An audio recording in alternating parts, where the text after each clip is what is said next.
Welcome back, ladies and gentlemen, to episode 247 of your Take Two podcast. We're fresh off the weekend where we were celebrating our independence, and so was Bill Cosby. Ugh. We said free Britney, not free Cosby. Somebody messed that up royally. I don't know what's going on. Yeah, rough weekend as far as that goes. But like I said, great way to start the show. We did celebrate our independence though, and I just want to start off the top of the show. I feel like we do this every year when we have a July 4th episode. But what did you watch for July 4th? What was your go-to? I know I started my day watching some Jaws. I turned on some Jaws with my son. I was like, I feel like it's not the 4th until I watch some Jaws. So what about Beautiful. I was disappointed. I didn't have the opportunity to sit and watch. But while we were doing things around the house, I was flicking through, and HBO had Independence Day on. I was like, oh, yes, perfect. Let me throw it on. Buddy, we got sucked in. We didn't do any housework yesterday. We wound up sitting and watching with the kid. Kent sits down with me. It was the part where they blew everything up.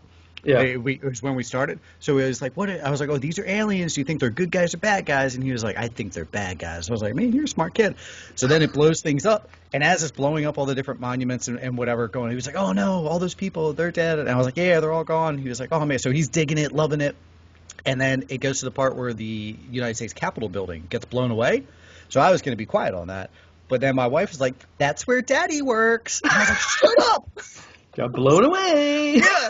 And so he's just like, huh? And I was like, but it's just a movie, bud. Daddy's building didn't actually. And he was like, oh, right, just a movie, just pretend. He's like, okay, yeah, I kind of looked like a documentary about January 6th. I wasn't sure.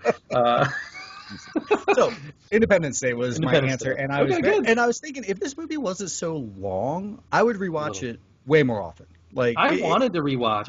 And multiple times yesterday, I was like, welcome to Earth. Like, I just had to throw it out there a couple times yesterday. And it was the 25th anniversary. So I was like, man, I feel like we have to watch this movie. But we did not. So a shame. But we did get some Jaws in, which was good. I got to see Alex Kintner die, and I got to see his mom smack Brody, and all the good things. So Did you see the picture someone put out there? And I know it's been out there, but someone put it out there, more Front Street. Oh, that still of Bruce eating him, and that part that was edited out. The fountain of blood. Yeah, so the part that was edited out because that part was too gory or whatever. That I kind of want to get that picture, and frame it. Did you see there was an article recently that said that Universal has actively blocked reboot, remake type things. They are people are trying to be really? Let's redo Jaws, and they're like, nope, this is one property we are not allowing you to touch. So I'm curious that the Meg got made. What? Yeah, well, that's the thing. You can do something else, but call it something else. But we're not going to let you do Jaws and say this is Jaws. Okay. So I don't know if that's Spielberg or Universal or what it is, but yeah, I gotcha. Probably a good move. Folks, today we have a huge show for you. We have 6 movie, television / reviews that we're going to drop for you guys. Tony's got a couple on his own. I got one on my own, and we'll combo on the other 3. We hope you guys enjoy them. We have 10. We were making up for last week when we dropped it down to 9. 10 trailers that we're going to be chit-chatting about in the trailer talk. Stick around for those. And for my money, a lot of them look pretty darn good. So make sure you guys listen when we get to that part. Casting news is hot and heavy. DC, Marvel, and Hollywood news as well. We have a great show, episode 247 for you guys. I hope you guys are pumped. Patreon listeners, Vaughn, Kevin, Gerald, Chris, Ryan, Katz, Roy, and Craig. Thank you guys so much for listening. You guys got, boom, the best movies from our home state. It just dropped this past weekend. Mm-hmm. Tony from Ohio, myself from Maryland. It is our first Patreon top 10s where we didn't have crossover, kind of, sort of. Which we were surprised. It was close. Yeah, we have it so often. We almost actually had a crossover. But that was actually a lot of fun. It was very unique, very different, because we didn't have the crossover. We got to give a little bit from our homeland, if you will. Jump onto that, folks. If you're not a Patreon subscriber, what are you doing? It's only $1 a month. That's it, $1. Patreon.com, Take Two Podcast. You get at least 2 bonus episodes per month, elite content, exclusive stuff that we're going to throw your way, merchandise, and these shout-outs, of course. Yeah, and then we also dropped a new spotlight this weekend, which was weird. We delayed it a little bit, and I felt weird putting it out. I'm like, it's July 4th, and we're putting out a Tim Burton episode. Didn't really make sense. So people were kind of taken aback by that. That's why we kind of had a little delay in scheduling. But it's a great episode. Got a really good response online. A lot of discussion about people loving which movie, and Batman, Beetlejuice, all that kind of thing. People talking about what their favorites are. And because we had that little minor delay, now we're going to have another episode for you next weekend. So back-to-back spotlight weekends, which is fun. Usually doesn't happen that way. Yes, sir. Thank you very much. Ratings and reviews, we would love one. We would love some more. Right on that 5-star rating review would be fantastic. Don't forget to follow our socials, guys. You know them by now. At Take Two Podcast for Twitter, Facebook, Instagram, you can join there, and then 434-602-1931. That's our hotline. You can leave a voicemail or text that all you want. We put out a followers challenge this past weekend before we get started awesome. with our show. I was very excited for it. I saw on Friday that we were 7 followers away from 1776, 1,707. I was like, holy crap, Independence Day is coming up. How more perfect could this be? I put it out there. Can we get those 7 followers by Sunday? Sure enough, on Sunday, we got that 1,776 follower. We've now gone past that. Thank you very much, everybody, for following. Meanwhile, at the podcast, thank you guys because you kind of quote tweeted and said, hey, help our friends out. Sure. So to pass that along, Meanwhile, the pod's a great pod as well. Folks, jump onto them, follow theirs as well. So all of our followers across the board, thank you very much. We do appreciate it. Yeah. Also, if you don't know, we have a separate Spotlight Twitter, TT_Spotlight. Good call. And they actually got quite a few new followers this weekend, I think because of the Tim Burton episode. So that Tim Burton episode is really kind of picking up some steam there. So thank you. And hopefully those are some new listeners, maybe to the regular show as well now. So welcome. I like it. I like it a lot. Okay, let's rock things off with our normal box office. Tony, give us those results. Yeah, we were just talking about some Universal properties there, Jaws, and what they're doing. They had a big weekend, Universal, because they came in with the top 3 movies in the box office this weekend. So good on them. They're counting their dollars and sitting back and enjoying this weekend. So their third place one turn away from the anthems. Never mind. Sorry. So no, but one of them is going to be suspended for a month for smoking weed. The first Olympic movie jokes, they keep on coming, folks. Number 1 this weekend, I think we predicted last week, would hold on to the number 1 spot, is F9. F9 makes another 24 mil this weekend. Wow. They're estimating it at 32.7 with the holiday, since today is like the observed holiday. They kind of do the extended weekend. Cool. That's an estimate, so we're just going with a 3-day. The 3-day is 24. That makes it 125.9 domestic, 374.4 overseas, which brings it, if you do quick math, over 500 million worldwide. Wow. The first film to do it since Star Wars in 2019. So pre-pandemic, no film has hit that since then. Is their marketing department just going to own that? First movie in 2 years to break this first. And just like ignore the reasoning why, but yeah. Why not? Why not? And it's huge. People are loving it. I've heard a lot of different... the reviews are kind of like all over the place from everything I've seen. Like the critical takes are like, this is garbage. Yeah. But people that are really fans of it are just like, hey, this is what I wanted. This is more of what I wanted. I wanted to see these guys. It was fun. It was crazy. Ignore how stupid it is, but we had fun with it, kind of thing. So it's going to continue to make money, but it is going to get a challenge this week, as we'll talk about later with going forward. So I think it might lose its first place crown. But coming in second place this week was Boss Baby. Boss Baby 2. Coming in second place. I was surprised by that. With the day-and-date release also making it available on Peacock, which we'll talk about later when you review it, it still made $17.3 million this weekend. They're estimating 23 with the Monday. However, it only made 1.5 overseas, which is weird. I don't know if that property doesn't translate or what the deal is with that, but it did not do well overseas, which is weird because most of the other stuff had done pretty well overseas so far. So that is weird. And just for comparison's sake, the original opened to 50.2 when that one came out. So, which I remember I did, I think, a Rugrat review for the very first one. Hey, that's right. Oh my God, remember we used to do those. Yeah. So now we don't have Rugrats anymore. No, we don't really. they got you kind of do. You're making more. I do. Yeah, we'll have to bring it back. All right, and then finally the third Universal release of the week, new release Forever Purge, made 12.8, estimated 15.9 for the long weekend.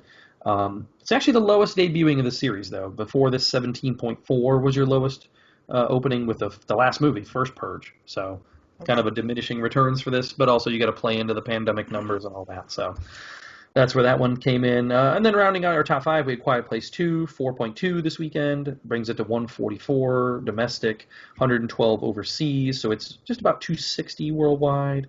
Hitman's Wife Bodyguard was number 3. It's sitting at 31 domestically with its $3 million for this weekend. It's made another 15.6 overseas, so 47.8-ish worldwide. Uh-huh. And then the only other release of the week new was Zola, and Zola made 1.2 this weekend. It came in at 10th place, made about 2 million so far. It did open on Wednesday, so it had a couple extra days in there, but not bad for that movie. It's a real small indie, but it's got really good reviews, Yeah. especially since it kind of sat on the shelf for a while. It came out Sundance last year, so it's been Mm-hmm. a long road for people to finally see this movie, and I've heard nothing but good about it. I would like to check it out. I've just been very busy, did not get a chance to get to the theater, so I will maybe echo. eventually we'll have a review of that one. Yeah, I'm going to echo that. We kind of knew about it and knew that it was received well a while back, but this week's Yeah. reviews were great, and I was like, oh, okay, let's try and bump that up the list to try and see by next week. Hopefully, Yeah. we'll see. Watch out for that Taylor Page, the name Taylor Page. I think she's been getting a lot of really good reviews, and I think we'll see her a lot more after this movie. Beautiful. All righty.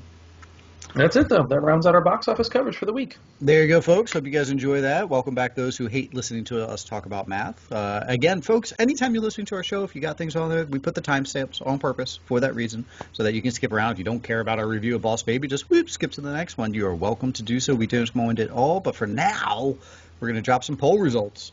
Sure. And to that same point, reviews. That's why we put the timestamps in, because we don't necessarily, we'll try and maybe warn you if there's spoilers or whatever, but we usually speak kind of freely about them. So if you ever want to skip reviews also, that's why the timestamps are there. But this week's poll was just kind of a weekend check-in for the holiday. What are you planning on watching, if you even had time to watch anything? I know there was a lot of new options out there, so I kind of tried, as always, to go like a little bit of theater, a little bit of streaming, different streaming sites, whatever. So the options were Fear Street, Forever Purge, Tomorrow War, and No Sudden Move. That way we're covering, HBO, Netflix, Amazon, and a theater release, kind of given the different options there. I got to say I was really surprised. There was a lot of votes on this one, so thank you for coming out. But I was surprised. The winner was Fear Street. Really? Yeah, Huh. which I was a little surprised by. I'm glad, because I was really excited to see that movie, but I just thought it was a little under the radar somewhat, and not really well advertised, really. So good on that movie. Second place was Tomorrow War, which again, I feel like Amazon didn't do a great job advertising that. Maybe we'll get to it when we talk about the review a little bit, but that came in 28%, Forever Purge 20%, which surprised me that many people even wanted to see that. Yeah. And then the last place was No Sudden Move, 17%, which to me, I feel like quote unquote film Twitter or whatever, that would have been their choice. So maybe they just didn't catch up on our poll or whatever, and didn't make their voice heard. But so a little bit of an interesting turnout, I think, there. We only really had one comment on Twitter, the Mamam Pod, which stands for Mike and Mike on the Mic Pod. Uh-huh. And they shouted out Fear Street, and they said that they were pumped by the good early reviews it was getting. And then over on Instagram, we had Chris shouted out No Sudden Move. Craig said Fear Street, Fear Street, Fear Street, Fear Street.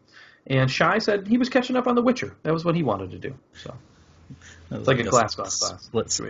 Yeah. Joke. Yeah, got it. Yeah. Very nice. Okay. Yeah, so good conversation, a lot of votes, and a little bit of a surprising turnout. What did you vote for? Because we watched 3 out of the 4 that we're going to review today. So yeah, I did at least. Ironically, I voted for Fear Street and I didn't watch it. That's It is the one I wanted to see the most. I just wound up not watching it. But it is of those, it is the one that I wanted to see the most. But No Sudden and Tomorrow War were high on my list, obviously, because we saw it. Yeah, I voted for No Sudden Move, and like I said, I was surprised that it came in last. So Interesting. That's Every single Thursday you can vote on those polls. That poll lasts all the way through Sunday, so you just jump on there on Thursday. Share those to your socials if you don't mind, and tell your friends, hey, vote on this. Get these numbers high. Thank you for voting for everyone that did. So look for that across the board on all of our socials every single weekend. But here we go. 6 big reviews. We're going to lead things off with No Sudden Move.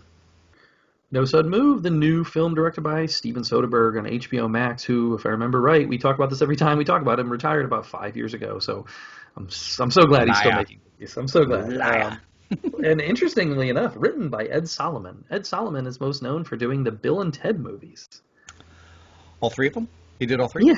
Yeah, he wrote all 3 of them. He also wrote the original Men in Black and Charlie's Angels reboots. So I was like, that's not really on brand with what this movie is, which is kind of surprising to me. So good job, Ed Solomon. Well-written piece here that you did here with Steven Soderbergh. Also, score by David Holmes. I want to shout that out because I think the score was quite good for this one right off the bat.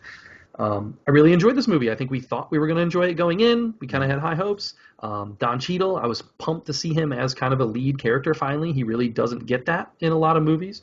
So that was good. Benicio del Toro, David Harbour, Kieran Culkin, spoiler alert, kind of. Julia Fox, Brendan Fraser, Amy Simons, Ray Liotta, everybody's in here. Bill Duke killing it with the limited screen time that he got. He's so chill in the movie. Yeah, oh yeah, he's amazing. If you get a cane and like a coat and some sunglasses, Yes. that just makes anybody cool. So, and then Noah Jupe. I thought Noah Jupe a little bit underused, but had a great little bit in here where he was a little more mature, something we haven't really seen from him. I like that. And then also John Hamm. I feel like John Hamm was underused. Would have liked to see him a little bit more. Yeah. And then a super secret cameo. Spoiler alert! If you don't want to hear about it, Matt Damon shows up and actually has a pretty decent little bit in there. It was almost more than a cameo. He really commanded his couple scenes and had like a little monologue-y moment, whatever that he went off on. Yeah. So overall, a fun movie, kind of out of sight feel, kind of Ocean's 11 feel, but then also almost like Coen Brothers-y in a way. I felt like kind of reminded me of like a Fargo-y movie, something like that. So overall, real fun, great people, well done, well shot. I really liked his adding in the like fisheye kind of lens that he uses. It reminded me of The Favorite, how they did that with The Favorite, and I feel like Soderbergh kind of did that here. So yeah, it was good. What about you? Yeah, to your Coen, I think David Harbour's character was very Coen Brothers-esque, like his whole story arc and everything that he went through, which made me then think, hey, Coen Brothers, give David Harbour a call, because he might fit well in your films. Also, David Harbour lost a lot of weight since Stranger Things. I was like, oh, he's looking trim, baby. Well, he's punching you. I'm punching you. That's still that line still killed me in the movie. I loved it. I thought that was great. I really enjoyed this as well. When I was done with it, my very first thought was, I want to watch that again, because I feel like there might have been little nuances that I might have missed out on, type thing. And again, I watched it on my telephone, so I was like, I kind of want to watch that again. I enjoyed that, and I wonder if there's more to this script that maybe I kind of missed here, or more things that might play even better. I will tell you, I'm looking at Amy Simons, and I'm just like, where the F do I know her from? I know I just saw her in something. So I had to pause it and look, and it was Sweet Tooth. I was like, son of a B. She's been in a few things. She's been in a few things lately. I think she's kind of on the rise, and I like her. What did you think about Julia Fox? Because I didn't think she was great at the beginning of the movie. Like the first couple scenes we see her with and her interactions, I was like, I don't know if she's really a great actress. And then the last couple scenes of the movie, I was like, oh, okay. So maybe she was playing into that a little bit. What did you think about her performance? Yeah, no, I liked it, and I liked the where her character went towards the end. Again, without giving a lot of stuff away, I was like, oh, all right, that's kind of fun. That's like it. Cheadle. Cheadle's a stud. Cheadle's a stud. And sometimes when I'm watching Cheadle, I kind of go Rolodex the films that he's been in, the characters he's played. It's like, wow, he really has done a litany of films, and I think he gets overlooked with the amount of characters that he's played. I really liked him here. I thought he was great. I was glad the route that his character went. I was getting worried towards the end there. I was like, oh, no. Oh, yes. And then I was like, oh, okay. Damon showing up. So this movie is essentially a prequel to Ford v. Ferrari, right? Something like that, yeah. Well, and it's funny because there's a line early in the movie where Ray Liotta, where he says something that kind of gave away what the movie was about early on. Because I like as far as car part, like the way that I was like, oh, that's where we're going with this, and it blows me away that they were able to make this an intriguing film about like what the heist is about. Sure. Like, you know what I mean? It's not like we're stealing diamonds or money or whatever. So it's just plans for something, really, at the end of the day. And to make this that good of a heist movie was impressive. And I give credit to Ed Solomon for the writing, but also Soderbergh for the direction, obviously. And so it was based on a true story? Like this? Oh, yeah. Yes. I didn't realize that. 1950s kind of this, So very cool. Yeah, to your John Hamm, I think maybe that's where I was bummed at this movie, just because that's like the only John negative, Hamm right? fan. I was like, oh, that's it? That's all okay. But then even his character had, without giving crap away, I was like, ooh, maybe we can get like a spinoff with like his policeman character going forward or whatever. But that's just my John Hamm love. I'll just echo what you said, buddy. I enjoyed it. It's not the greatest movie of all time, but I enjoyed my time with it. It kept me intrigued. I never looked away. All those little boxes that I like to check when I'm watching a film I know nothing about. And the story wasn't something grandiose that I've seen. Stealing diamonds, millions of dollars. It was something unique and a niche. Just like, ooh, that's why they got to get that, and that's why they need that information. Bing, bing, and bing. All right, that's pretty cool. That's pretty wild that all this nonsense happened with that. I like that you have characters playing out of their league, and characters playing out of their league that think that they can run with the big boys, and they're just way wrong. And then other ones that think they can't run with the big boys, but maybe they can. Little nuances here and there that I was picking up on, and I'll just echo it one more time. I kind of want to watch this one more time. Yeah, you're right, because I ended up kind of getting broken up in my watching, where I got through a certain point, had to stop it, and then come back to it, which I don't typically like to do, but I kind of had to do it, and I was like, man, it kind of ruined the flow of it a little bit for me. So if I was already in that flow and I was really enjoying it, I would kind of Sure. want to start over and just get a straight Love it. through. It's a high recommend for us. Brendan Fraser, good to see him back, but Holy God. he doesn't look well, right? Doesn't look How much well. I don't how know what's much going on weight there. has he put on since The Mummy? Yeah, I don't I was know. thinking, That I was was like, this guy was an action star. yeah. This George of the guy Jungle, running around shirtless, all that, you this know? guy threw a perfect game at Yankee Stadium using only 82 pitches. Like 27 up, 27 down, all strikeouts. Jesus, You know what's funny Jesus. about that movie? About that he was the scout, where he was that Yeah. pitcher. Hmm. And remember, he was popping the radar gun, like throwing like 100, like Yeah. 99 on the gun. Now every baseball team Who has guns. cares? I was Yeah. like, whatever. Yeah. Sorry, back to this movie. But yes, Yeah. Brendan Fraser definitely has put on some pounds. He can still act, though. He can still Yeah, act. sure. Do you cast John Hamm in a movie just for that intro scene and like seeing him getting out of the car, putting the hat on? Like, is there anybody that could do that better? Like, No, he owns amazing. that hat. He should be Yes. bringing the fedoras back. Like, He should. like you thought Indiana Jones owned the fedora? Mm-mm, it's John Hamm. He's so cool, man. I think it moved a little bit. Frankie Shaw, also, I forgot to mention Frankie Shaw in this movie. Kind of a small part, but I thought she was good as well. She played into like the David Harbour part of the side of the story. Oh, okay, gotcha. I was Yeah. picturing who you're talking about. Okay, yeah, I agree. Yeah, I agree. she was good in her little bit. The Benicio part where he puts the blanket over the woman. Apparently that It's was fantastic. ad-libbed. Really? No kidding. Apparently they had been filming with those masks, and he was uncomfortable with it. And he was just like, you know what? I'm just gonna do this and be like, because I want to take it off. And it was kind of just like a jokey moment, but it worked, and they just kept it in the Yeah. movie. And I was like, that is brilliant. And I think we don't give Benicio enough credit. I thought he was God pretty bless. good in here. God, He's always like subdued and kind of, sure. but brings something unique to every role he's in. So God bless that actress for rolling with it, just staying rolling in with it. Yeah. character. Good for her. I'll flip you. I'll flip you for Yeah. real. Back to your Noah Jupe real quick, though, buddy. The child character here that can easily make that little pissant character that does wrong, doesn't listen to dad or whatever. But I thought Jupe actually gave a little bit of depth to He it. did. It was limited. Especially after we just complained about him a little bit in Quiet Place, how he was a little Yep. too like whiny, childish, whatever. Sure. He went the complete opposite way here, so it was good to see that, and good to see that growth of him as an actor. I feel like. Right. But yeah, I really liked it. I mean, it had good twists. It was entertaining. Great cast, great score, great, well shot, well written. High recommend from us. Go check out No Sudden Move on HBO Max. I'm surprised that they didn't give it a theatrical release as well. So Same. Agreed all around. To our benefit, though, something that got a theatrical and streaming release was Boss Baby Part 2, The Family Business, if you will. I went to the theater for this. Really? Okay. Yeah, checked real quick. Don't you Friday. have Peacock? I do. So I wasted money. I hadn't seen my son all week. We've been working a bunch or whatever, and I was like, let me get a quick dad day with him. We had a quick time slot that worked for the fam, and went to the theater. Pretty empty theater. There was like 6 other people. I was like, boom, sold. Let's do it. What can you say about this movie? It's good. It's cute. It's aching to. If you like the first Boss Baby one, it's that exact same mold. The babies are now grown. Alec Baldwin's character, they're all adults, but they have a special mission now for their kids to try and help save. So they take a formula. Ooh, so does Doc Unintended. Brown show up and say, it's about your kids. We got to go back. Pretty much. And that shrinks them back down to their baby and toddler phase so that they can infiltrate the school that is teaching kids the wrong education.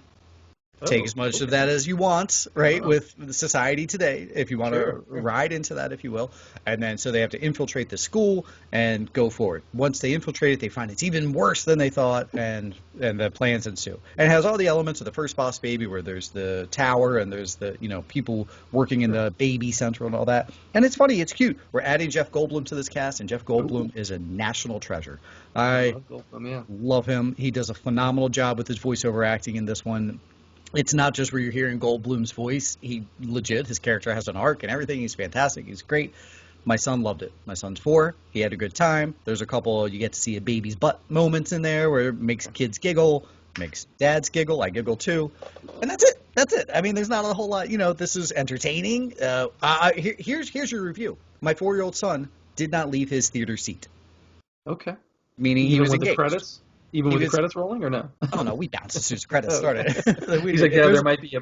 I watch enough Marvel movies. There might be a stinger at the end here. I gotta say. The Gotta see only Alec Baldwin time, come back. yeah, the only time we left was he said he had to use the men's room, and I only think he did that because the other 6 kids all went like one at a time, and I think he was just like, "Where they go?" God, I'm thinking. Wait a minute. I want to do it I too. need to go. Yeah. But to that, he was fully engaged. He liked it. After we left, Good. talked about it, he was giggling, talking about parts, whatever. So, Baldwin does a good job. Everyone's used to Baldwin's acting, whatever. So I liked it. It was fun. It was cute. It will get more play in our house for sure. I can guarantee it. Okay. Yeah, I remember liking the first one, and the kids had fun with it. It was just me and the kids went to see it, and we enjoyed it and laughed. And I don't know that we've really rewatched it since, though. But when I saw the trailers for this one, I was like, oh, you know what? I do kind of remember liking that one and whatever. But I know they did like a separate TV show too. So I was gonna say, like, do we need to watch that? How silly does that sound? To like, do I need to see the show to watch Boss Baby 2? Like, are there elements from the show, I guess, that were brought into this, or no? Or do you know? I can only say you don't. Well, I was not lost at any point in this. If they made references to the TV show, I don't think they did. I know Because I know, like, TV the girl show, character, like, was that introduced in the show and then brought? Oh no, they That's didn't what talk much about the girl. Mm-mm. Oh, Yeah, I know the TV show gets watched. I'm pointing at my television for all of you guys listening at the podcast right now for some weird reason.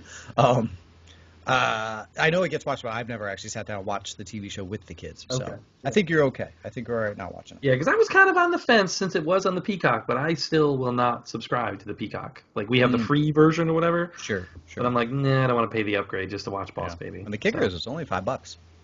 For what? For Peacock? Peacock. Really? $5 Yeah. for a month? Yeah. And I could just cancel it? If you pay $5 for Boss Baby, there's other It's stuff. only, but that's crazy, though. It's $5 for Boss Baby, and everyone in my house can watch it. Like, that's crazy. True. As opposed to what Disney's doing with 30, and people complain about that. So. I'll be giving them 30 this weekend. We'll talk about that and going forward. We There you go, will. folks. If you have any interest in the Boss Baby, I highly recommend it. The kids will enjoy. Now let's talk about an adult movie. Yeah. War, battle, aliens, guns, the Tomorrow War. Tomorrow War. This is the new film directed by Chris McKay on Amazon Prime. Again, not getting a theatrical release. A little bit surprising here, and we'll talk about that with our review. He really had only directed like animated films before this. Lego Movie, Batman, Lego, like that's his thing. He hasn't really done much. So I was surprised. Chris Pratt, starring here. Yvonne Strahovski, J.K. Simmons, Betty Gilpin, Sam Richardson. That's kind of your main like 5 people in the movie, if you will.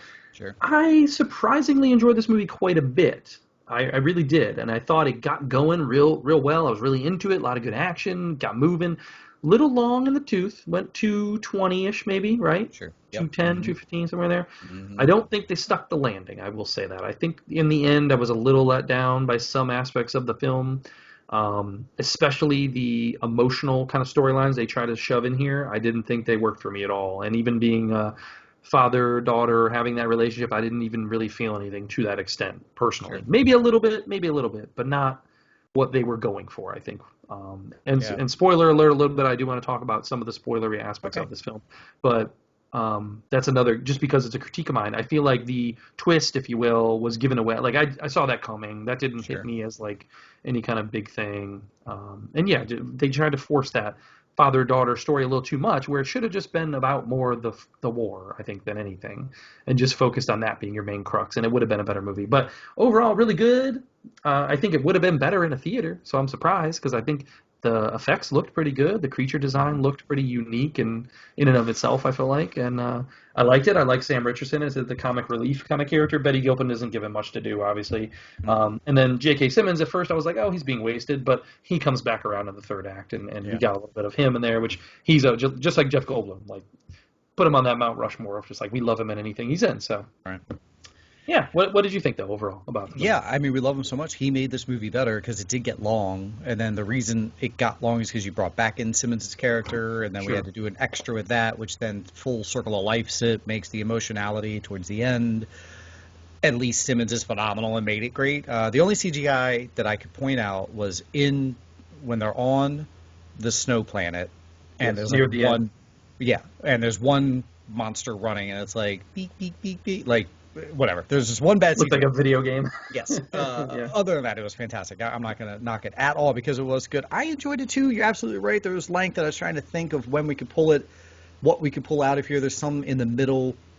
I didn't enjoy Pratt finding out who the dog. Like, I felt like you could have saved that. Like, couldn't he have just called her Colonel for 45 Done it minutes. a little bit longer, yeah. Then, like, at the end, someone's like, oh, by the way, Colonel Samuels, I forget what their last names were.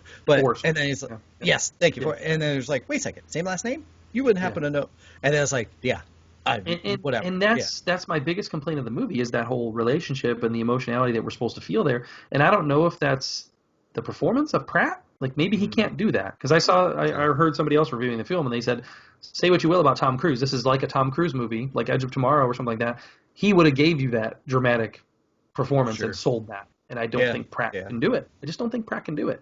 Yeah. I was worried maybe if he didn't know who she was, that maybe they would have gotten like a flirty route.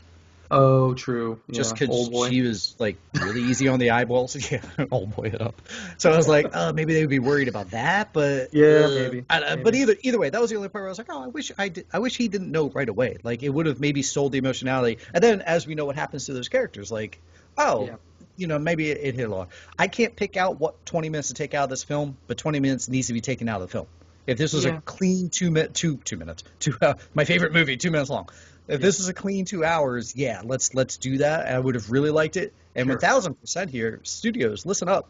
Now's the time. Let's put these back in theaters. If I saw this on the big screen with a lot of the action that I had when they first drop them into that first mission, when they first get in there, and they're all over and you got the white spikes flying by, and I was like, I should be watching this on a big screen, man. My review would be higher for that reason alone. Yeah, so, I think I agree. And it was originally supposed to be, I think, Christmas of last year release. Oh, wow. And Prime bought it from Paramount for $200 million. Jeez. So, which is another thing where it's like, Paramount, you just launched your own platform. This would have been great for you to put on there, not that Mark Wahlberg shit that everyone's trashing. This should have been your first movie to launch your own streaming service. So, kind of a dumb move on their part. But yeah, I mean, when was the last time we got an original sci-fi film, not based on any other IP before this? This is probably Edge of Tomorrow might have been the last one. So, it might crib off of that a little bit, but this was a very cool concept. It did, of course, feel Alien-ish or Terminator-ish a little bit in parts, of course. We've seen movies like this, sure. Yeah. But for it to be an original property, I thought they did a good job with it. I liked seeing, like, non-combat trained civilians just being kind of thrown into this war and stuff. Sure. And that was also maybe a little bit of a minor complaint for me, is that we did put Pratt in there, and Pratt had that, now I'm the leader because I used to have military experience. And it's like, oh, well, that kind of took away from the fun of watching these people who had no clue. Because there were a couple people who kind of go away really quickly in the beginning because they just didn't know what they were doing or whatever, and it was fun. Yeah. It felt a little video gamey in aspects too for me, which was I feel like is a little bit of a down for me. Like, like I feel like I'm watching cutscenes of video games, and then we get through the battle, we get to the next part where we exposition dump, then we do another battle. Like, that's a video game setup, you know what I mean? So a little bit of a knock there for that, but it's just a cool concept. Like I said, creature design, it's pretty good. I just think in the end it wasn't great. It could have been a great movie. It really could have been, but it just didn't quite get there for me. I wrote down a couple. I was going to say, a couple jokes I thought were pretty good, because I did enjoy Sam Richardson quite a bit when they get into the future war for the first time, and they're like, "Welcome to Miami," or whatever, and he's like, "Man, glad Will Smith isn't alive to see this." Yeah. I literally laughed out loud at that. And then I think he also, when they meet J.K. Simmons near the end of the movie, he said, "I hate to disagree with Conspiracy Santa over here."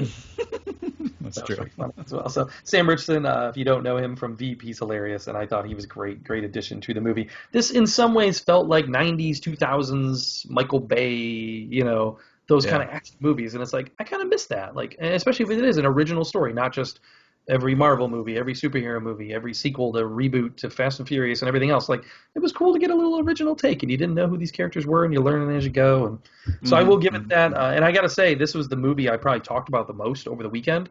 Like, encountering people in my neighborhood or things like that. They're like, "Did you watch that Tomorrow War?" Like, this was on people's lips a lot. People are finding it. People are positive on it. So I highly recommend it. It could have been better, sure, in some parts, some cheesy dialogue, things like that you always get in these action movies. But overall, a pretty good watch. Yeah, I would like to add in Stormship Troopers as well towards Aliens and Terminator. Like, that was the first thing I got, and that might liken to your 90s Michael Bay. That realm is what the first thing I got out of it. So positive, elements of those films is what I took from this one. It was fun. I enjoyed watching it. We might throw it on the background again. I had two more things that I wrote down. Sorry. Okay, no.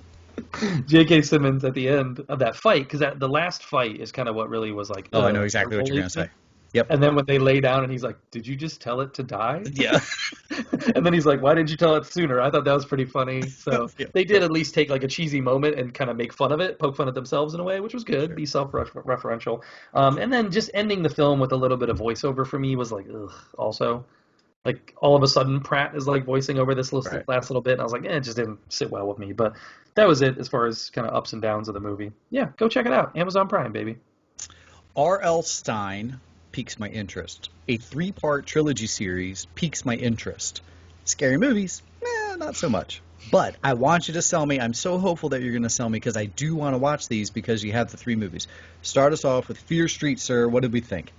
Fear Street Part 1, new film on Netflix, set in 1994. Like you said, setting up a trilogy. We're going to get a new one the next couple weeks.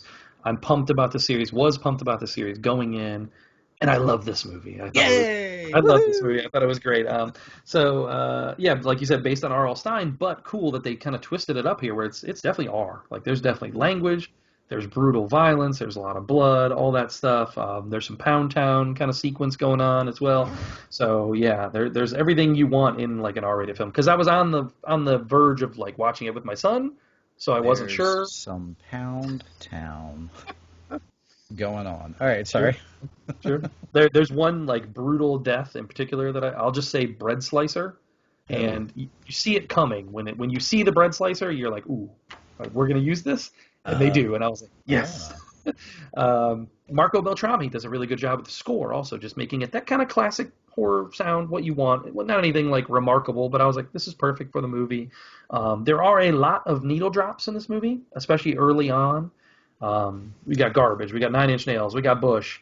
Insane in the Membrane, Creep, More Human Than the Human, all sorts of just 90s songs that are dropped in here to like, hey, don't forget, this is 1994. So they do a lot of that, setting that up in the beginning of the movie. Yeah. But then once you get past that, it kind of just becomes, once you get into the real suspense, they go away from that and just go with a score, which is good. Okay. So we also get Gillian Jacobs in here, kind of like a little bit of a cameo scene. I think she's going to play into the next movie. And I thought that was smart, the way that they bridged her character and kind of had her, she's talking about the next chapter of it and kind of setting up where we're going for part 2. So I thought that was cool. They opened the movie with Maya Hawke. I'm a big fan of Maya Hawke, Stranger Things, season 3, I think it was, where she kind of came on the map. And she kind of gets, this is spoilery, I guess, like a Scream Drew Barrymore treatment, if you will. Oh. So she opens the movie, and you're like, oh, I recognize her. She's kind of a big star or whatever. And then, that's not spoilery, I guess. That's that is spoilery. But well, I didn't want to tell you. I got you. I was letting our listeners know if they want to jump ahead. But no, got it. And I liked that. The beginning also using her was also evocative of Stranger Things, because it was very like mall culture, and she's working at a B. Dalton, and there's like an Orange Julius and whatever. Awesome. So it's very like 90s mall culture kind of thing, and all the music I really liked. I'm sure somebody out there is complaining there were too many needle drops, whatever, whatever. But I liked it. I thought it was really fun. It kind of sets up this story of these two towns, and how one town is almost like the more posh and like richer people, and they're not having anything happening wrong in their neighborhood, and then the next town over is where our characters we follow, Shadyside, and they're all having these different tragedies throughout history, and they talk about them from the 20s, 30s, 50s, 60s. So there's even more stories that they talk about that aren't necessarily covered in this 3-movie stretch. And I'm like, man, now I even want more. I want more of those. I want a movie devoted to every single one of these characters and every single one of these tragedies that they talk about. So I'm in on it, man. I think it was a good job of world building and kind of getting into that history of this town. And I can't wait to watch all of them. And yeah, I think my review of the last one is going to have to be like an overall of the trilogy as well, just to see how they pull that together. But so far, I like what they're doing, building the lore and bridging us into the next part, and I'm anticipating it. All right, I'll watch. I'll jump on. My interest is already peaked. You just pushed me over the edge. Let's do it. Okay. Do it, man. It's a lot of fun. All right. God, I really hope this next review is quick, man. I really do. I've got some notes.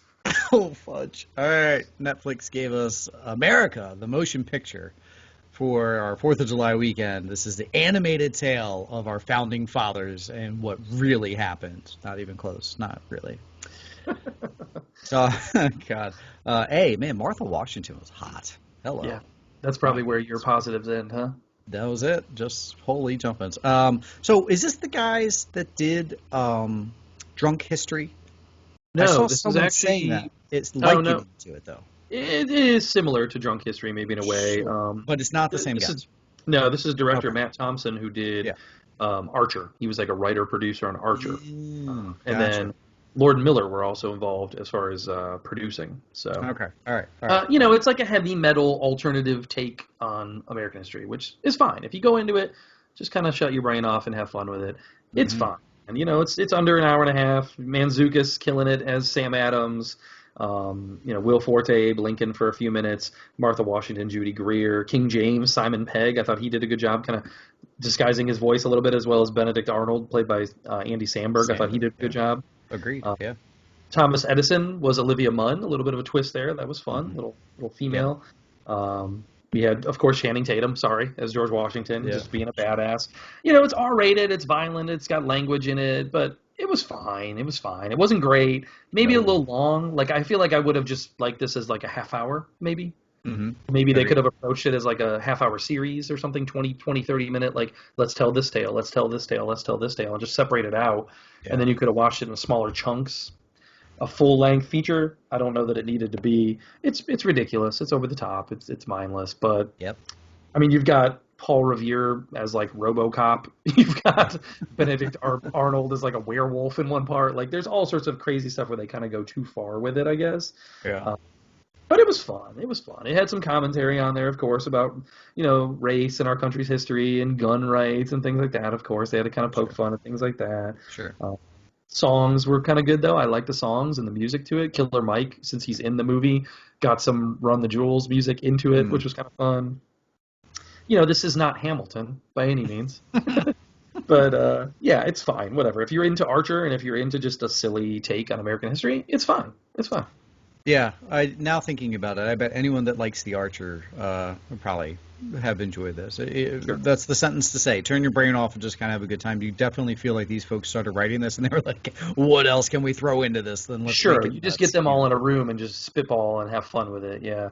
Because there was lots of good references, too. Like, I love My Throat Has Been Roadhoused. I thought that was hilarious. Yeah. And they definitely put a lot of things, with the social commentary, too, they definitely put a lot of things in there that you can easily pick up on, women's voting rights and the race and stuff like that, too. So, sure. They brought in, Freebird, Fight for Your Right, like, made them kind of like national anthem-y kind of feels. I thought that was kind of fun. I like that the bald eagle was white and then it got burned and then turned into the bird, or national bird. And then lastly, I also liked The Fastest Racist. I thought that was kind of funny when they did that. That was a little fun joke. He's a racist, yeah. The Fastest Racist. So, So it's fine. I laughed a couple times. It could have been shorter, but overall, if you know what you're going into, have fun with it. Enjoy your time. Awful. It's so bad. Have fun with it. Just sit back. It's so terrible. I hate it every second. I will say, if it was an hour, not even 30, if it was just an hour and they just cut out like the middle chunks, either way, have fun with it. Turn your brain off. Go enjoy. Have fun. All right, one last review for you guys. I came so close to pushing play on this. I'm glad that you pushed play. I just ran out of time. So tell me about The Summer of Soul. This is a doc, right? This is a documentary. This actually debuted at Sundance last year as well, I believe. Same with Zola. And it won the jury and audience awards for documentaries at Sundance last year. So it kind of came off as a big hot property. I didn't say it in our box office segment, but it was actually number 11 this week. Had 650,000 in the theater. So not bad for a documentary, but they released it also day and date on Hulu. And I saw a lot of discussion online. Like, I wanted to see it, and people were like, oh, I want to see it in the theater. Which I understand, because it's big. It's musical performances, so it makes sense to want to see it on a theatrical performance, honestly. But I watched it at Hulu at home, and I enjoyed myself. It's directed by Questlove from The Roots, and if you remember back at the Oscars, he, I think, did the first preview for it for general audiences and saying, like, this is coming out later this year or whatever. That was kind of part of the reason he was there, I think. Gotcha. But it's based on the Harlem Cultural Festival that happened in 1969, and it was kind of like a summer of concerts. It's not just one. There were like 6 different weeks where everybody got together on a Sunday and they brought these different artists and had a big concert. And it was really referred to as the Black Woodstock because it happened the same summer, and a lot of big artists came and were there. After this concert happened, though, it was filmed from a local TV station, and then it was like never really aired. It was just like put away and shoved aside, and never Wow. given that reverence like Woodstock was given, you know. And you Yeah. had big name people here. You had Stevie Wonder, you had Gladys Knight, Sly and the Family Stone, The Fifth Dimension, Nina Simone, like all these big artists of the time came out, and you had you know, the subtitle of the movie is "Or When the Revolution Could Not Be Televised." That's what the subtitle of the movie is. Okay. So he kind of looks at it and takes this approach of the documentary is I want to reevaluate this footage, get it out there into the public space, and think what this could have done if this would have been out there and people could have seen it then, 50 years ago. Right. Because it's a very positive experience. Everybody in the crowd was very good, very positive. They came there to talk about black rights and getting their agenda moved forward as far as equal rights, all that kind of stuff. So there's a lot of that in there. They bring on the Republican mayor of New York at the time was there and very supportive of this concert and wanted to help the people, which is also kind of weird to think of now how politics has changed. Sure. And that probably wouldn't happen today, you know. Yeah, it was cool the way that it was made as a documentary representing the footage of the performances, but then also looking at the cultural impact and what was going on at the time in 1969 in our country. So a really important doc, a really important story to be told. I'm glad Questlove did this. I think it was well done. And cool to see these performances, man, and that it's out there now. And it's crazy that it sat in the basement for 50 years. Wow. So I'm glad he was able to do that. So I highly recommend Summer of Soul. It may have been better in the theater. I don't know. I watched it at home on Hulu, but I'm glad that I had that opportunity. Otherwise, I might not have got a chance to see it. And how long is it? Oh, almost 2 hours. It was like 1:45. Oh, gotcha. Well, so a full hour. Okay, gotcha. Yeah. Nice, but well worth it, it sounds like. There you go, folks. There's 6 reviews, and all of them are positive to more positive. So you're welcome. Give you something to watch this week while you're looking forward to things going on. We're going to take a quick break and be right back. Records again broken yesterday, as we're recording 2 days ago, 4th of July. Joey Chestnut wins the hot dog eating contest again and breaks the record for 76 hot dogs. That's nuts. That's absolutely insane. But my question to you... In 10 minutes, right? 10 minutes? Yes, yeah. And with bun, don't forget, with bun. Don't get in the water. Yeah, so that goes no faster. Agreed. Tone, you have to enter a eating contest. The fate of the world here depends on it. What food do you feel you could become champion? I'd probably have to say donuts. It's my fat ass. I mean, I love some donuts. Yeah. And my family even makes fun of me because I'm like, a donut is like a 2-bite thing for me. I'm just like, okay, done. Like, I don't sit there and savor it and take tiny bites. I'm shoving that bitch in. So I am fat. I love the sugar. Maybe some cookies even could be in that realm because I could shove those down pretty good too. Yeah. I really do. I mean, with that hot dog thing though, it's like, how many do you think you could do in 10 minutes? I was thinking about this and I'm like, maybe 10 would be it. 10 was like, I don't know if I could go higher than that. That's crazy. Yeah. 10 would be nice, especially with the but also like plain. Like I'm a mustard, mustard and onions, you know. So you got nothing on them. What donut? What's your favorite donut? Glazed, maple frosted, chocolate. I do. I like the maple. I like the maple frost kind of thing. That's mine too. And it's a rare. There's a lot of Dunkin' or a lot of donut places that don't have maple. Our Dunkin' always has it. And then I like Duck Donuts will put like the bacon on it as well. So the bacon and the maple, that's good. That's good. Okay, yeah. Otherwise, I'm kind of like Homer. I like that strawberry frost. Nice, very nice. Yeah. See, what about you? What's your food? Come on. My answer would be cannolis, like the little mini cannolis. Okay. My fear would be you just fill on those. Well, and if you get the powdered sugar. Oh yeah, it'd be everything. But my fear would be like you like inhale and you're like and like choke on the sugar. 100%. Man, although now that you say donut, I'm a big maple frosted donut fan. I can eat them quick too. That might be a factor. You know what I noticed? Whenever you ask people these questions, no one's ever like apple slices. Yeah, carrot stick. Carrots. No one says anything 35 healthy. Baby carrots. Ever. All right, hit us on the social, folks. Let us know what food could you be champion eater of in your day if we put the gun to your head. But for now, we're going to jump on over to our trailer talk. Trailers. We got 10 again. 10. Let me start off with the one that you didn't watch, and I kind of added last minute to you. But we got a first look at Star Wars Visions, which I feel like most people forget that was even announced when they did that big announcement of like all these Star Wars projects coming forward. Sure. So Visions was one of them, and it's coming in September to Disney Plus. And this is a 9 short film anime style Star Wars. So Oh, right. I'm looking forward to this. They gave a little 3-minute kind of first look online and talked about how there's different anime studios doing each one. So they're gonna it reminded me of like an Animatrix, if you remember that, Mm-hmm. where they came out with like a movie after the Matrix where it was all shorter Matrix related stories in different anime styles. So that's kind of what they're doing here with this. So Okay. looks cool, looks well made. I think anime is a really good style for Star Wars, especially since a lot of the fighting with the lightsabers and things like that are like samurai kind of based in inspiration anyways. So I think like Japanese culture kind of works well with Star Wars. So Nice. Yeah, I'm looking sure. forward to it. Yeah, if you get a chance, pull it up. It's called Visions, and it'll be coming to Disney Plus in September. So I'm kind Woo. of looking. Yeah. All right. Otherwise, let's get to the most anticipated one of the week for you, which you dropped on our Facebook page, I believe. The Yeah. Many Saints of Newark. We finally got our first look here. What do you think? I love Vera Farmiga. Yeah, she looks good, right? She just looked good. Yeah, when she came on, I was like, oh, that's right. She's playing the mom. She's perfect casting too for that, Yes. right? Yes. Yeah. Yeah. I mean, I hate to be a biased Sopranos stan here, but I don't know. It looked great. It Yeah. hyped me towards it even more so. John Bernthal. I think the Love kid Peter looks Bernthal. good. Yep. Um, I don't know the about the shape. long hair in front of the face. What about the shape? Ray Liotta showing up in Oh, here. I Why see. does he? Why does he look like Michael Myers? What is with that? Why is he? That's Doesn't he? true. Yeah, that's true. He looks I like. just hope we get some good Goodfellas style Ray Liotta in here. But, Yeah, we I should. had one minor complaint. I wish they maybe wouldn't have put the little Sopranos music in it at the end. Mm, mm, I get why they did. They're trying to build this yeah, little universe and tie it into Sopranos, of course, but I feel like this is like a period piece, and then putting that music in just kind of like took you out of it a little bit at the yeah, very end. I was like, I don't know if I would have done that, but it makes sense because they want it to be yeah. Sopranos. They want people to know it's Sopranos and get in on it. I saw someone put on there what Endgame Captain America catching Mjolnir moment for the theater is going to happen when young Tony Soprano sees a flock of ducks walk by. Just like those ducks. Yes. So stupid. Is he gonna I'm have to go pumped, get the man. paper every day at the end of the street? Walk out in his robe. Just as fine. October Cold 1st. cuts out of the fridge. Yep.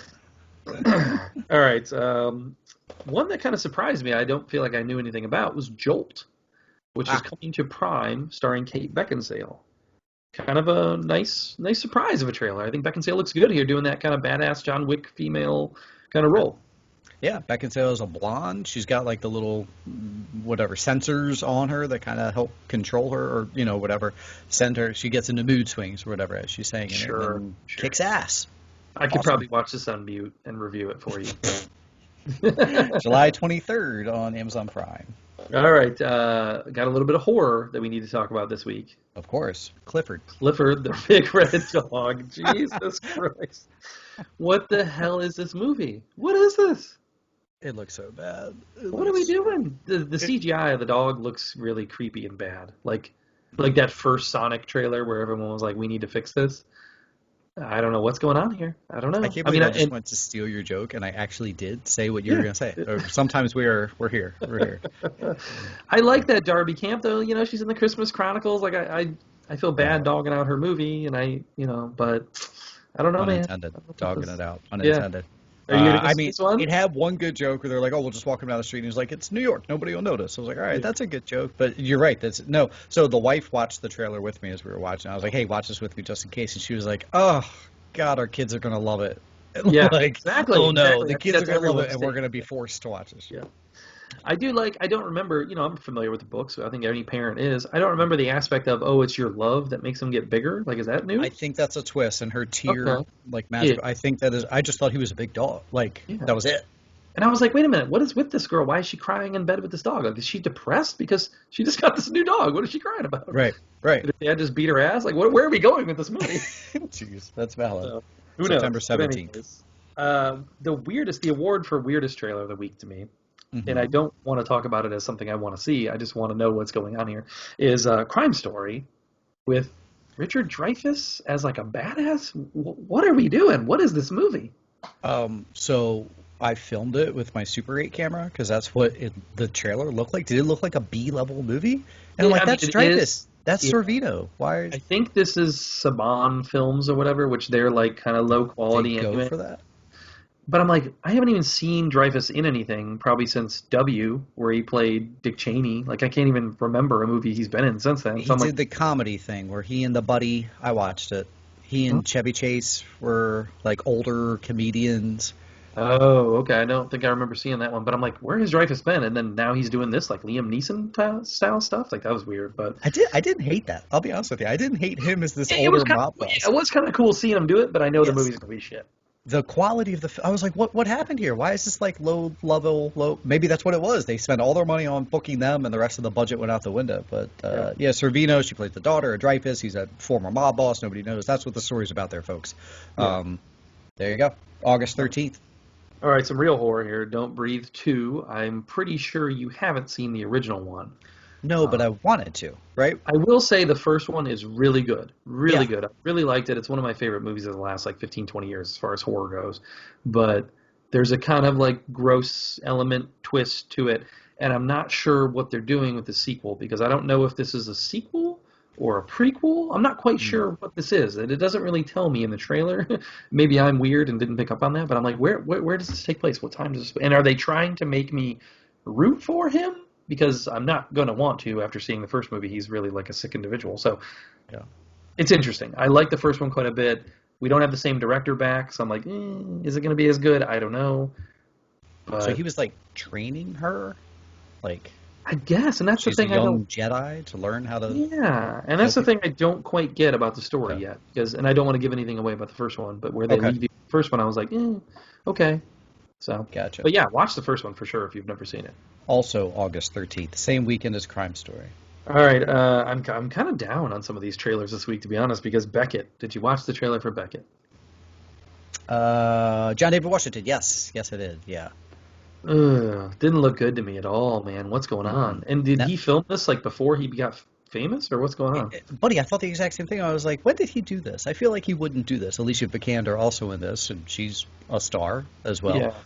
I don't know. We've seen this before. A guy gets put into a place, whatever. Now he's learning about other cultures, but also on the run type storyline. It looks very forgettable. So yeah, Netflix also August 13th weekend. So we will have Yeah. no reviews. Sticking with the Netflix, we saw a teaser for Chair. A very quick one with Sandra Oh there. I like that though. I thought that was kind of cool. They're really going all in on like selling her. Yeah. I mean, and she What can was the lead. little sign she pulls out to? It's like "fucker" in head of the fuckers or whatever it said. Yeah.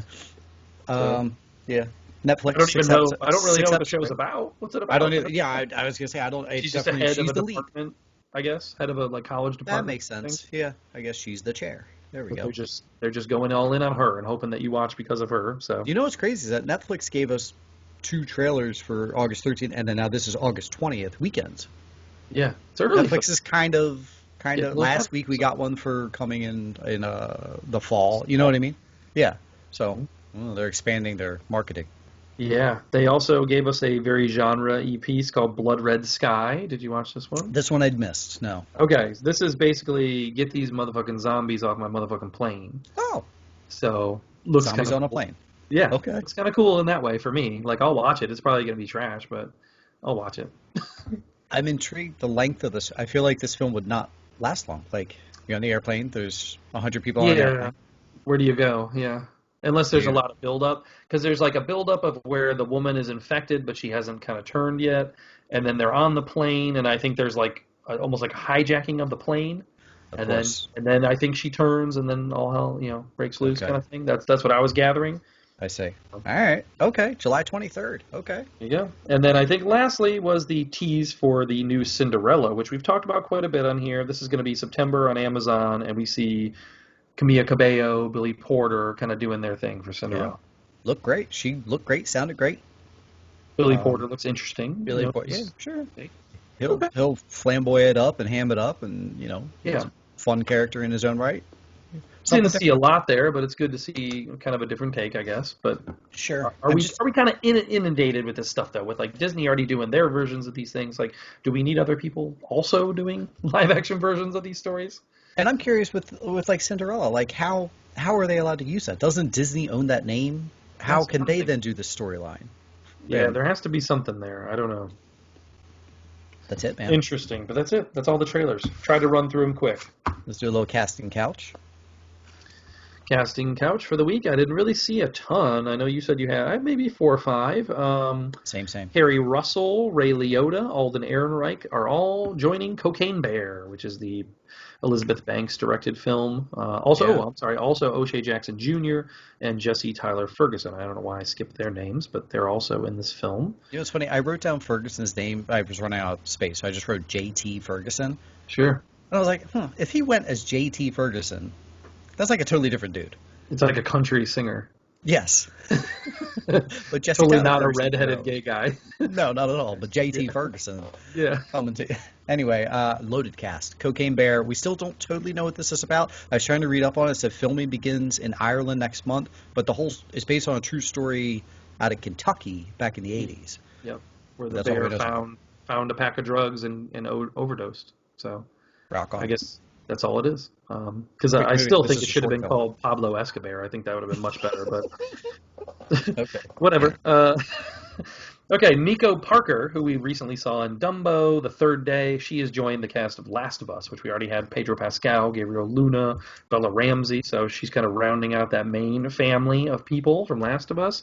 This is for HBO Max. I think this is going to be a big series for them. I really do. I think this is a really popular video game series. I think people are really looking forward to the adaptation of it. If they do it right, it could be big. I didn't know that Nico Parker is Thandie Newton's kid. Did you know that? I did not know at all. Really? Didn't know that. Yeah, in the article they were like, oh, she was also in Third Day with her mom, Thandie Newton. I was like, oh, I guess I never made that connection, but good on her. All right. So, bring your kid to work day. Yeah. Nick Offerman has been cast. Yes. Yeah. In the Amazon version, A League of Their Own, as Coach Dove Porter, basically the new Jimmy Dugan, if you will, kind of taking that spot. Fantastic. Great casting. I love that. I think it's so good. I was already intrigued at this series. You now have my interest. You now got me. Yep. You are Leo stirring the drink, for sure. I love it. I can't wait. I think Offerman is kind of underrated. I think a lot of people only know him from like Parks and Rec or whatever. I think he's done some decent stuff out there. So, I like it. John Lithgow is returning to Dexter. Really? Which is weird because his character was killed off in season 4. So spoiler. I'm guessing it's just like a cameo bit, maybe like a one scene flashback or something, or maybe he's like Obi-Wan talking to him, maybe. Force Ghost Lithgow. Yeah, that could be cool, but I don't know. So there you go, he's back. Also, Ethan Hawke is now confirmed to be in Knives Out 2. There were some set photos that were released online, and people were like, "That's Ethan Hawke holding a gun up to Dave Bautista. Why wasn't he announced as part of the cast?" So I don't know if it was supposed to be a secret, and now that's been spoiled. Yeah. So that sucks a little bit. Thanks for the set photos. Because it was also originally reported as Jada Pinkett Smith was in there. But then people were like, no, look at the photos. That's actually Janelle Monáe, you idiots. Oops. So, yeah, I guess originally that was kind of badly reported. So, but yeah, apparently Ethan Hawke's going to be in the movie too. So I saw a funny article online that said Paul Giamatti has been put in a basement as the only person. He's like the designated survivor of Hollywood, as the only person not in Knives Out. Bummer. I like him. So let's add him.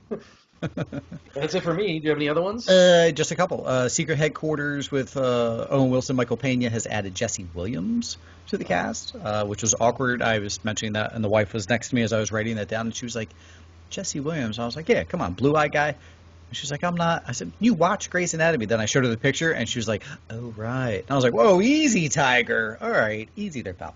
Anyway, the Staircase has added Michael Stuhlbarg to their cast. Love the Staircase. I like that. You and I are Stuhlbarg stands. Like, I don't know if there are any other ones. Not a lot of people love him as much. Yeah, or just like oh, right, that guy, right, type thing. And then the last one, Joe Exotic film. Rich Kirkham is going to be played by Michael Fichtner. Okay. Does that work? Does that? Yeah, I can see it. Sure. He's like the producer guy. Yeah. It's weird because you got those two different projects going, and I think it's Quaid playing that part, Dennis Quaid, for the other version. Interesting. So we're going to have two different ones going. I think one is like a show and one's a movie. I think is what they're doing. Yeah, so it's all muddled together anymore with Joe Exotic. I saw a funny meme actually this week that you bring him up where he was looking through like a jail cell. It's like the SpongeBob thing. Mm. And it's like Joe Exotic is in jail and he's looking out at like Cosby. I don't know. I thought it was kind of funny. We'll be talking Cosby in 1 second after we take a quick break, and we'll be right back with the third act of our show. Sure. Last week, I threw out that Vin Diesel quote, just joking around, making fun of Vin Diesel. Yes, we got a text. One of our listeners nailed it. I joked that Vin Diesel reminds me of my niece quote, and I said, if anybody gets that, who gets it? Craig, our Patreon listener, texted me on the side, said that's from Saving Private Ryan, and he is 100% correct. That is from Saving Private Ryan. Good job, Craigie. Very proud of you. Let's rock and roll with some Hollywood news. Alrighty, Hollywood news. The biggest thing we've kind of already talked about this week. Let's get the bad stuff out of the way first. Cosby released. Pennsylvania Supreme Court overturned his conviction. Apparently he had like a previous arrangement with one of the people that testified against him that he couldn't be convicted. And that was like a formality that got him released after he only served for a couple of years. So basically her testimony was why he got put away, and he had already had a previous thing with her. So that's why. Also, I don't know if you saw a little bit of backlash there where Felicia Rashad went online and was like, finally, like she was like celebrating that he got released. And she was like the only person that felt that way in Hollywood, and everyone else was like, fuck this guy. And so it was kind of a big deal for her, and she got backlash on that for sure. And Michael B. Jordan and all the Creed 3 people were like, oh, Felicia. Oh, no. Yeah, what are you doing? Bye, Felicia. Maybe. For real. Literally. So you saw Cosby is now planning on going on tour. Oh, really? What, doing stand-up? Yep. Stand-up tour. I was in the shower, and I had just eaten my Jell-O pudding pop, and I dropped the soap. Is that what it's going to be? Is like and jokes there like you go, folks, that enjoy our Take Two clip that we put out at the end of every week. I can guarantee you one section already. Who, Tony, in their right mind would buy a ticket to see that? Somebody will. Somebody always buys tickets. Other creepos out there that are just like, I'll go see Bill. He was funny back in my day. They're like, yes, he made the rape illegal, so let's go support him. I don't know. All right, moving on. I kind of joked earlier. Also, Brittany, she was denied getting her father removed as her conservator, which the article I read said that she still hasn't filed for the total termination of the conservatorship. So maybe the judge just didn't agree with that part of like just removing her father was all she was trying to do. But maybe they'll agree to the fact of just, hey, I shouldn't have a conservatorship, period. And I don't know if you followed that at all. Last week it was kind of big news, whatever. And she's not able to drive in the same car with her boyfriend. She has to be on birth control, like all these crazy things.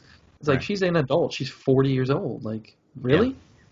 Yeah. I don't know. Crazy story that will continue to keep developing. My daughter was kind of asking about that. She was like, so this Brittany, like, she's just like a performer in Vegas? And I was like, oh, no. Brittany, you don't know. Brittany was huge. Like, Brittany. Sit down. Let's go back to 98. Let's pull out some of these videos. I hit you, baby, one more. Here, like, whatever. Like, back in our get teenage. my feather boa and my snake, and let me demonstrate.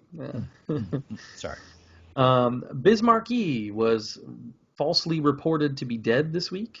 He is 57 years old. However, he was put in hospice care. Oh, no. He has brain damage. False death reports. That's sad, but apparently he's not doing too well. He had a stroke earlier this year. Last year, he was also hospitalized with complications from diabetes. So he may be on his way out. That sucks for Bismarcky. Only 57, kind of young. So not great.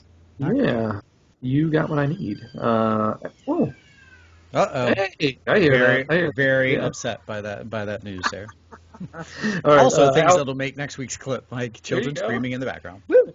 Allison Mack, she got put in jail for 3 years, which a lot of people were like, that's not enough. That's not enough, man. The recommended sentencing for her was between 14 and 17 years, but apparently the judge went kind of easy on her because she was cooperating. And I didn't realize, did we miss that last year, that Rainier, he got put in jail for 120 years? Wait, really? Like the main guy? But I thought while we were watching that whole documentary, like he wasn't. Did that not end with him going to jail? It didn't end, but maybe they're going to have to do some kind of update at some point. But I guess he's going to jail for like 120 years, I thought it said. So. Okay. I missed that part, but Allison Mack got a little slap on the wrist. Cosby skipping his ass out of jail, like, enjoy that, pal. Yep, enjoy your I made room for you. Golly. Yep. All right, and then last thing, not really, I mean, it's bad news, but not like on that same train, but we're not getting a Lovecraft Country season 2. This is bad news. It's just bad news. I mean, it's not on the same level of like the Cosby. No, not real life bad news, but yeah. Yes, but I'm not happy about this. And the article I read, it seems like it's just that HBO didn't see eye to eye with Misha Green because the first season was all based on the book, and now they've kind of exhausted that book, and so this was going to be her original kind of thing moving forward. And I guess they couldn't come to kind of conditions with her over what they wanted to do, and she had different ideas for the show. So they said, no, we're not going to do it. Listen, Warner Brothers, HBO people, sometimes you just might not see eye to eye with your filmmaker, Zack Snyder. And you just let them do their thing because the people like it. Yeah. That's it. I'm sorry. I feel like if I am one of these other companies, Netflix or somebody like that, let's do it. Come on, Misha. Come over here. We'll make Lovecraft. Sprinting to their door. Here's a bag of cash. Season 2 right here. Was this not HBO's best property last year? It was pretty big. Like Watchmen right into that. Yeah. That was like their biggest hit, I thought. I think if I remember right, I read an article about this. It said the first episode was only viewed like 1.5 million when it debuted. But then by the end of the season, the first episode had been viewed 10 million times. Like enough people caught up on it by word of mouth and that kind of thing. So that's a major bummer. Yeah, it is. We'll see. Sorry, let me do it again. That's a Jonathan Majors bummer. Oh, good one. But maybe we'll still get it down the road. Maybe she'll be able to shop it elsewhere. Who knows? The Critics' Choice, still going at the Globes, man. I like this. They set their date for their show to be January 9th, which is right in that same wheelhouse as where the Globes would usually be. And then they also just announced a World Movie Awards that they're going to be spearheading as well for next year. And this is with international members and rewarding non-English language films. So they're going after that, like, foreign press kind of crowd that would have been in the Globes anyways, and they're kind of trying to get the ones who were maybe underrepresented or weren't allowed in the Globes to begin with. So I love this. I love the Critics' Choice are just like hammering the Globes. They're like, you guys are not coming back. Get them. Apparently there were some interviews, all the press for Fast Saga, whatever. Some interesting things came out of that. So they're possibly developing a Cypher spinoff for Charlize Theron's character. Okay. I would guess that would have to be a prequel, just to kind of maybe show where she shows up into their timeline and how she gets involved with them. But I guess her character might get her own spin-off. Is that the Italian job? Yeah, exactly.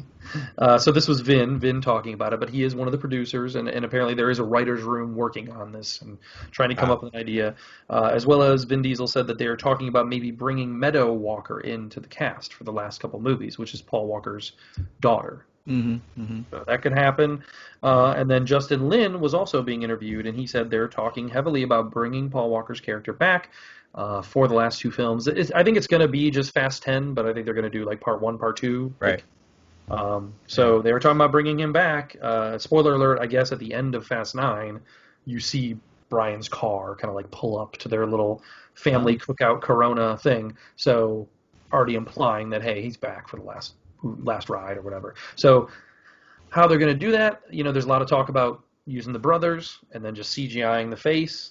I don't know what that does to your budget. It's been done, though. Things like that have been done before. Yeah. I was thinking about the Kurt Russell thing that they did for Guardians, where they had that was the kid from Heavyweights. The actor was the kid from Heavyweights. Yeah. But then they just put Kurt Russell's kind of DH face on him, and it looked all right. It worked well there. But, I mean, I know that's just like a clip. So if you use it sparingly, maybe, but I don't know if I'd want a full like CGI Brian for this movie. Yeah, I mean, they have those apps that do the thing. I did my face on Ryan Gosling's body and posted it on my sister's Facebook, and she won't talk to me anymore now. So she probably just thought it was Gosling. She couldn't tell the difference. Thanks, bud. That's the nicest thing you've ever said. Thank you very much. All right, we talked earlier about Jaws not being able to be rebooted. One of those properties that's being protected. Apparently no one's protecting The Exorcist because Blumhouse wants to reboot The Exorcist. Blumhouse has had some success in the horror genre. Some movies not great, but some good. Yeah. They want to remake it with David Gordon Green directing it, and they have faith in him because of what he's done with the Halloween movies, which I agree with to some extent. So could we redo The Exorcist and make it updated and cool and new for a new generation? Maybe. I don't know. I love The Exorcist. I think it's great in and of itself. But maybe it just doesn't speak to the younger generation as much. But how do you make it better for the kids? Like what about that property would you now make cool for the younger generation? Have her head spin around extra, or I don't know, because they just did the TV show for Fox too. Yeah. And I know it got more than one season. Like it was moderately successful. Okay. But most of the other films that they've done in the franchise have not been well received. I liked Exorcist 3. That was the only one that was good, in my opinion. Okay. Interesting. But Yeah, we'll see. We'll see what happens there. Don Cheadle doing press for No Sudden Move. He was interviewed for Entertainment Weekly. He said, "Hey, me and Soderbergh, we've been talking about Oceans. We want to get back together and do another Oceans movie. There are ideas being kicked around." They said that they talked about it in years past, and then when Bernie Mac died, they kind of quietly squashed it and left it alone for a while. But he said now they're kind of getting back into that and talking about it again. So cool. Okay. we'll see. Maybe we'll see more Oceans, and I wonder if they'll kind of maybe tie in with Ocean's 8 and do a little more crossover. Now we're talking. Yeah. Because you saw that movie, it was teased in there where Danny's dead or whatever. Like maybe this is the movie where we can be like, oh no, he wasn't, and maybe we'll bring the girls in, we'll bring Cate Blanchett, we'll bring Sandra Bullock and mix them into the mix, and that could be fun. Have a heist off, like which group can steal the diamond for something crazy.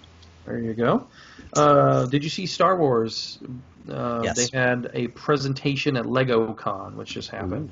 And they had a Boba Fett set there, and his ship is not named Slave One anymore. They changed it, huh?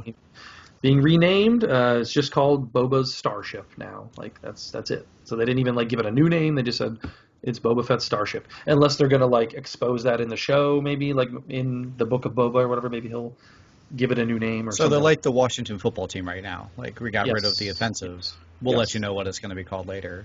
All right. Yeah. But I love how news like that is broken on a Lego set. It's like, really? How dumb are you guys to yeah. Why didn't you get ahead of that? Why did you let the Lego set go out? And then obviously people are going to put 2 and 2 together. Duh. They should have pieced it together better, yeah.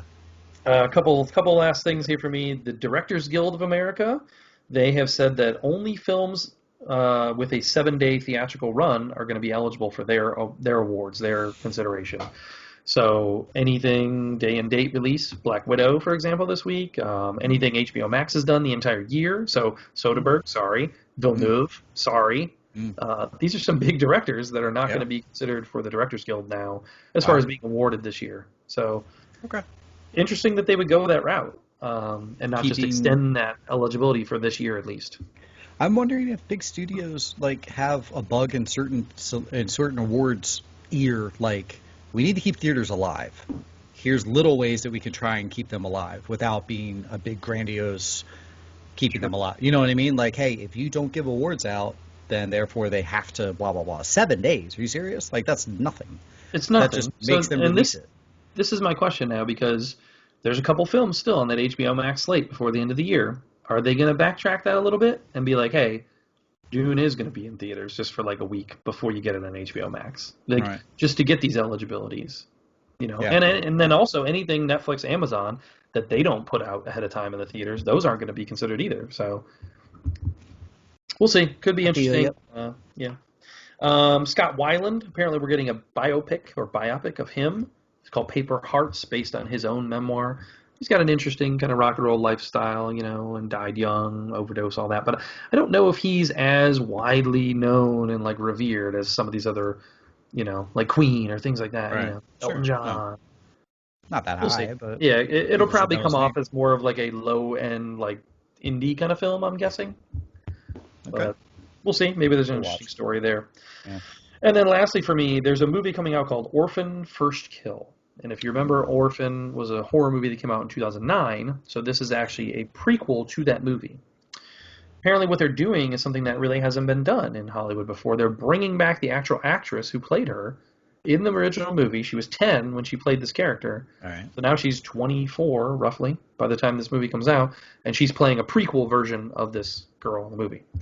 So they're going to be using a combination of makeup, CGI, they said forced perspective, kind of like they did with Lord of the Rings, the way they film stuff or whatever. So they're going full in. They're we want this actress back to do the part, but it's a prequel, and they're just trying to make it work and do with. So she has to play an 8-year-old, since it's a prequel to her. Well, so let me spoil the movie because I know you're not going to watch it.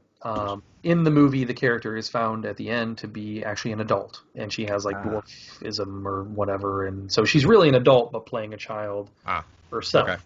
Got it. So now it's you are an adult in real life now, and we're asking you to play a child. So I don't know. It's almost like the reverse, because in the other movie she was a child, but supposed to be also selling that she was an adult. So we're kind of reversing it for the prequel and using technology. So it could be interesting to see how that gets pulled off. And now I've gone cross-eyed. Yeah, exactly. But that was it for me as far as Hollywood news. Anything else? The only thing I have that you did, and I can't believe you didn't bring it up, we should let off the show with it. Fucking Tom Holland and Zendaya are making out on the streets, baby. Oh, okay. I didn't even see it. Didn't even see it. Tom Daya. Yeah, they're together, a real life couple. Holland and Zendaya. They're in Did they real go to a life. movie premiere and then they were in an Airbnb and they were arguing with each other over mac and cheese all night and all that? Just watching mac and cheese cook, baby. That's it. Yeah, apparently they admitted it. Real life couple. I mean, in relating this going forward, we talk about like Kings of Hollywood, Queen of Hollywood, who's in charge right now. These two, if they stay together, like going forward, like Hanks and Rita Wilson type thing, they own Hollywood. Power couple. Sure. Both of their careers are projecting very high right now. They're both still on the upswing for sure. Sure. Yeah. That's it. All right, done with Hollywood news. On to DC discussion. DC, I had mostly nothing. The only thing I saw was that Flash, they are bringing back Jesse L. Martin, Daniel Panabaker, and Candace Patton for Season 8. Their contracts had already expired for Season 7, but they said, can we get you for one more at least? But it still doesn't say that this is it. Bing. That was one part I was trying to read. Like, for final season? No, it doesn't say that. It did say, Grant Gustin is still contracted under his original contract through 8. I guess his original contract was 8 seasons. Wow. But then those other supporting casts were only 7. So I don't know why that was. But so we got them all back for Season 8. They didn't say officially that's it, but we're hoping that's it. I kind of gave up on the show already this season. So just end it, man. Just end it. Same. I'm with you. Yeah. All right. You got anything else? 2 small things, and those are real quick. There's a social media site that had a little glitch, and it listed The Dark Knight under the rom-com section. Oh, sure. As you do. Yeah. Totally a rom-com. You know who's in there, Rachel. And then lastly, just congrats to Wonder Woman. Had her baby in the real life. Oh, okay, cool. On to our Marvel Minute. I got nothing. This is all you, buddy. Wakanda, Black Panther 2, Wakanda, right? That's Wakanda Forever. That's it. Just started filming. This week. Yippee! So I'm glad it's getting off the ground. Very intrigued to see the route that they go. I'm very interested to see what Marvel does with moving on from T'Challa, et cetera, et cetera. I'm sure everybody else is as well. But and if they bring on like Namor or whoever, like people have already kind of like we haven't seen any castings. So right. Yeah, now it's going to be maybe that set photo leaks or whatever. Or we're going to have to get some kind of news, Yeah, 100%. And that's it. That's all I have as well for the Marvel Minutes. Time to go forward. Alrighty. Going forward for this week, Black Widow, we've kind of already talked about it a little bit, getting a theatrical and Disney Plus release on July 9th. I probably am just going to be watching this at home. I think you kind of said the same thing. I'd like to theater it, but my schedule's not going to allow it, so I'll be doing it at home. Yeah. Probably the same for me, and I know my kids want to watch it, so I'm like, well, it's probably cheaper just to watch at home anyway. So we will be watching that and having a review next week of that, as well as Fear Street Part 2, the 1978 film in the trilogy. So I'll have a review of that at the very least. Yippee. Monsters at Work comes to Disney Plus on Wednesday, July 7th. It's weird that they did that, like, kind of in between. You've already got Bad Batch running, you got Loki running. Like, why did they throw it? They could have waited a couple weeks and then maybe threw it in there. I don't know. But True. Monsters at Work, Disney Plus, and then Gossip Girl, the reboot, is coming to HBO Max this week. Hey. Which also they cut a deal to show it on CW, so they're going to throw it on HBO Max first and then CW it. So makes sense. I know my wife was a big fan of the original. Cool. I don't know. We'll see how this new version goes. She'll be on to review it next week. Awesome. There you go. But other than that, that's it for me. I will say maybe I'll tease this for next week. I started reading the Once Upon a Time in Hollywood novelization. Okay. I did not finish it yet, but I'll give you guys a full kind of breakdown of what I think once I finish it on the show. But right now, I would say I highly recommend it. It presents the film, if you like the film, if you're a fan of the film, presents it in a new structure. Some scenes and things like that are told in different ways than they were in the movie, a little bit more out of order or whatever. And then also they give you a lot more backstory into some of the characters. Cliff, for example, gets a lot more backstory. They go into different aspects of the characters and their careers. So if you're on the fence about reading it all, I highly suggest picking it up and checking it out. The first Quentin Tarantino book. There you go. Book recommendation. Not too shabby. Take Two podcast-wise. Thursday, we have the poll. That drops every single Thursday. Check all of your socials across the board. You have your poll up there. Vote, share, tell your friends all about it. We would love to hear from you guys on our poll results. Thursday through Sunday, of course. If you need to comment below, that's totally fine as well. We actually enjoy those, sometimes more so than we used to, for sure, in the past. You can binge listen to all of your previous Take Two stuff because the only drop we have this weekend is a brand new Spotlight. catching back up on our schedule, back onto our normally scheduled programming. We have a director this week. We're doing back-to-back directors for Spotlight. This one is way more in Tony's wheelhouse than my own, but I'm looking forward to this episode. It'll be fun. I think you guys will enjoy it. Other than that, guys, a rating and review would be really swell. We would love to hear from you guys. Ratings, reviews, they really do actually help our show grow. We'd be getting more followers. We'd be getting more interaction. Let's keep that train going, baby. A little rating and review will help things out a lot. Yeah. One more thing for me this week. I like to kind of pay attention to those anniversaries and whatever. And since it's summer movie season, there's a lot of big anniversaries right now. 30th anniversary of T2. Yesterday it was on TV, flicked it on for a little bit with the kids, and my daughter was like getting into it. She's like, I want to keep watching this, but it was like 10:30 at night. I was like, we need to go to bed. You got practice in the morning, but she was getting into it. And I'll tell you what, those effects 30 years ago still look great. Nice. Still better than some of the stuff that I see today. What was that movie we just saw? Ice Road, that bullshit? What? Good Lord. Like, this puts that to shame, and that was 30 years ago. So go rewatch T2 if you haven't seen it in a while. It's so good, and I love that movie. And I was glad to kind of just catch part of it with the kids last night and enjoy it, because it's just such a fun movie. Did you see they showed like a behind-the-scenes footage of the stuntman wearing when his head gets blown apart? Oh, yeah. Robert Patrick's head. And so he's like walking with the prosthetic or whatever, like walking around set with it. It was awesome. I was like, oh, that's fantastic. That's cool. The movie is so good, so good. Love, love, love, love, love. All right, for episode 247. Have a great night, everybody. See ya.